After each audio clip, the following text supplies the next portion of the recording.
예레미야서. 예레미야는 이스라엘 제사장으로서 남유다가 멸망하기 전 몇십 년 동안 예루살렘에 살며 활동했습니다. 그는 이스라엘이 받게 될 엄중한 심판을 경고한 선지자였는데 이스라엘이 우상 숭배와 불의로 하나님과의 언약을 어겼기 때문이죠. 그는 심지어 하나님이 이스라엘을 심판하고자 바벨론을 사용해 예루살렘을 파괴하고 백성을 포로로 끌려가게 하실 것도 예언했는데 슬프게도 그의 예언은 현실이 되었죠.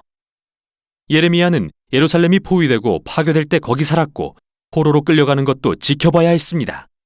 이 책은 참 재미있는 방법으로 만들어졌는데요.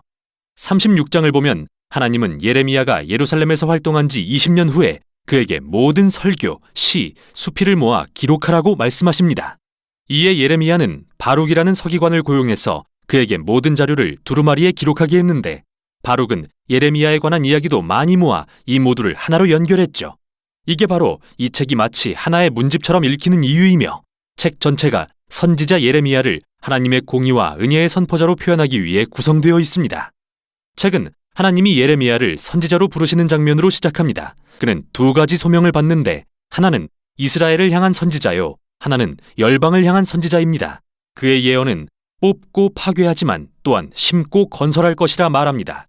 즉 그는 이스라엘을 꾸짖고 하나님의 다가올 심판에 대해 경고하지만 미래를 향한 소망의 메시지도 전달하는 거죠. 이 서론은 긴 첫 부분인 1장부터 24장을 완벽히 요약하고 있습니다. 이는 모두 포로기 이전 예레미야의 글로서 핵심은 이스라엘이 하나님과의 언약을 어겼고 율법에 기록된 모든 합의사항을 위반했다는 거죠.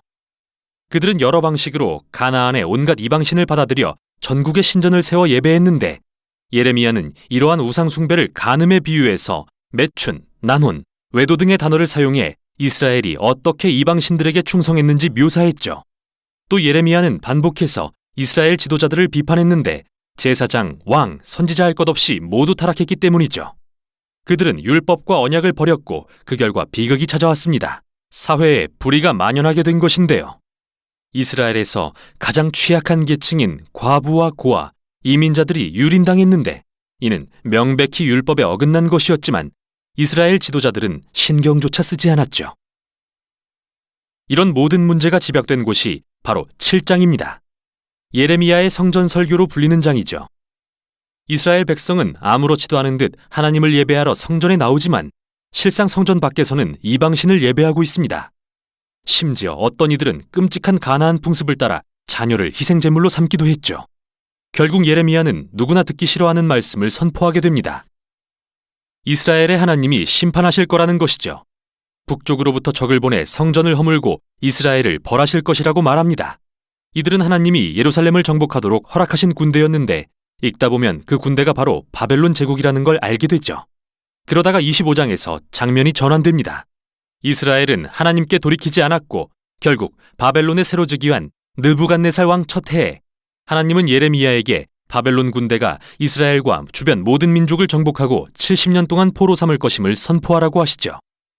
그는 바벨론을 이스라엘의 불의와 우상 숭배에 대한 하나님의 진노가 가득 찬 포도주 잔에 비유하는데 하나님은 이스라엘과 모든 민족이 이 잔을 마시게 하실 것입니다. 이 장이 이 책의 구성에서 핵심인 이유는 다음에 올 내용이 모두 바벨론의 공격에 초점을 맞추고 있기 때문이죠. 26에서 45장까지는 이스라엘, 46부터 51장까지는 다른 민족에 대한 공격입니다. 이스라엘에 대한 내용의 앞부분에서 예레미야는 이스라엘이 돌아오기를 애원하고 마지막 순간까지 경고하지만 이스라엘 지도자들은 끝까지 거부합니다.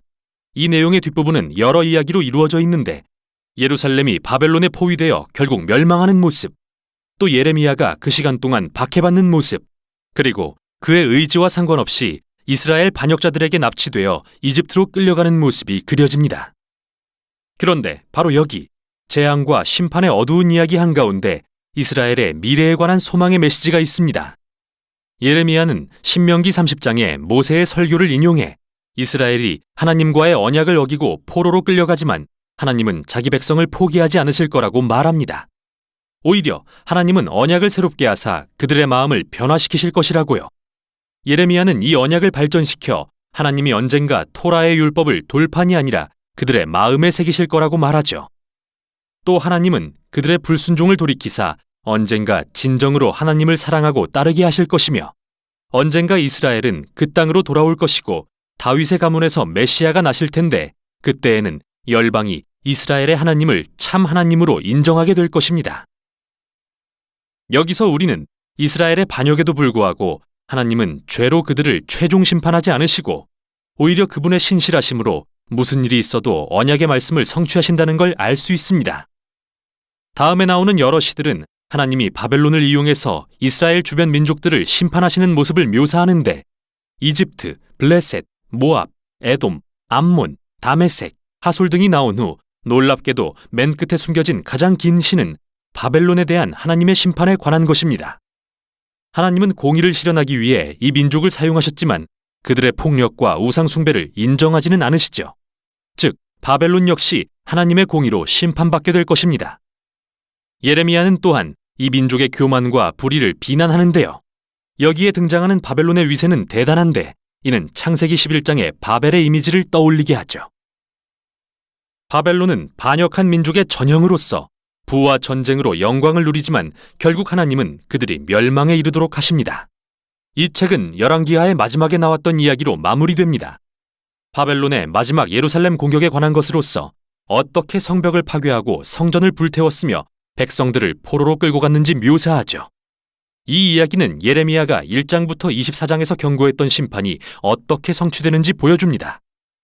그런데 이 장은 포로로 사로잡힌 이스라엘 왕 다윗의 후손인 여호야긴에 대한 짧은 이야기로 끝이 나는데 바벨론 왕은 그를 감옥에서 풀어주고 호의를 베풀어 평생 동안 왕의 식탁을 누리도록 허락하죠. 이 책은 이렇게 끝이 납니다.